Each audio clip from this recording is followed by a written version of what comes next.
Okay, gymnasts, this one thing is keeping you really stuck from moving through your mental block. Here's what it is. Imagine that the skill that you're stuck on is doing a back handspring on high beam. So right now you're doing your back handspring on low beam. So you're right here, but you need to get up to here. You have to be able to do your back handspring on high beam.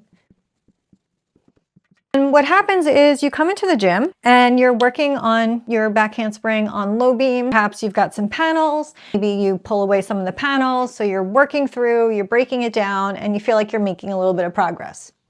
You can see where you need to be. You're moving in that direction. Everything feels okay. You're not exactly the most happy with where you are, but you feel like you're making progress. Then the next day, what happens is you come in and you try to get back here to where you were, which is maybe the panels taken away or just doing it on low beam with panels, and you find that you get stuck. You're barely doing your back handspring on the line. It's like you're totally stuck that day. Here's where you go wrong, and I want you to hear this because this will shut you down and make your progress so much slower than it has to be. This is what you do. Have a moment where you think about where you were, where you should be, what you could do.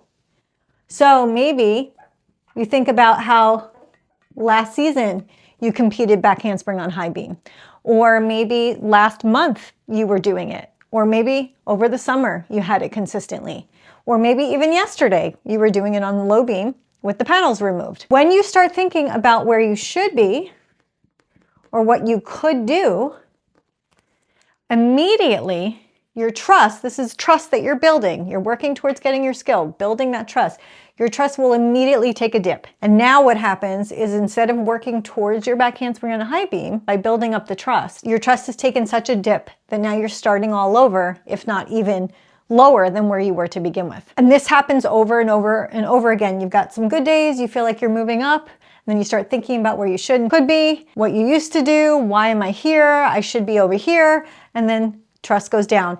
And this is how you're trying to work towards building that trust, towards getting your skill back. You're working in this roller coaster motion that keeps dipping you down and making you start all over from scratch. We don't want to do that. So here's what you need to do instead.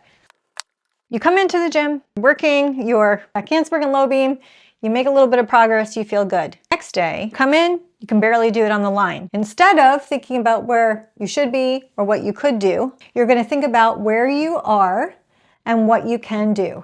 So where am I and what can I do? In that moment, yeah, maybe you can't do what you did yesterday, but you're going to stop yourself right there. You're going to ask, what can I do? You're going to do a whole bunch of that, even if it's doing it on the line, doing a bunch of drills, and then that's it. You say, tomorrow's a new day, and you start again the next day. Now what happens is you didn't really fill your trust tank. You weren't growing the trust, but you also weren't depleting it either. You didn't take a big hit to your trust. You still got some trust in that tank. So then the next day when you come in, you're trying your back handspring again, and maybe now it feels better. Maybe you're actually even able to move it up to medium beam with some mats underneath. And so you're building some more trust. And then the day after that, maybe you come in and there's no way you're getting to medium beam, you're barely getting to low beam, and that's okay. Say, where am I? What can I do? You work from there. Maybe you do a whole bunch on the line, you do a bunch of drills, and you say tomorrow's a new day. And again, you're not maybe filling your trust tank that day, but you're not depleting it. The progress might be slow to get to your back handspring on high beam again, but it's a lot quicker than if you keep taking score of where you are, what you should be able to do or what you could do, and focus instead on where am I and what can I do.